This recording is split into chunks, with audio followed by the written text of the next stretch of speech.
این هم باس فایتمون، این از اینونتوریمون، این هم از دیفیکالتی بازیمون. قراره که نو هیت بزنیمش. خیلی سگجونه ولی خب قلقشو بلد باشید میتونید توی یه لوپ اتک زدن گیرش بندازید.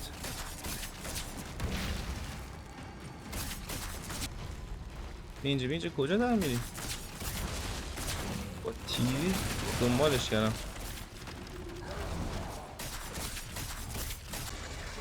نمیدونم چقدر این رون داره مگه آخه.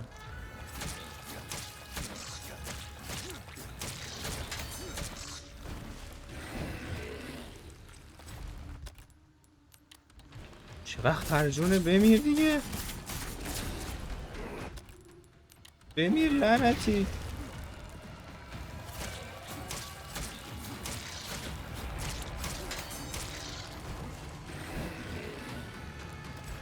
وارم ببین چاقوم جونش کمه خدایی. آخره جون چاقوم بمیر لطفا.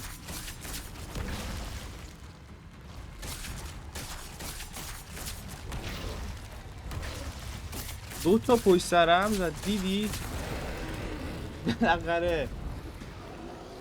اگه دوست دارید باس فایت دیگه رزیدنت ایویل 4 ریمیک هم با چاقو رو حالت پروفشنال نو هیت بزنیم، یه لایک بگو، یه کامنت هم برام بذار. دمت گرم. خدا نگهدار.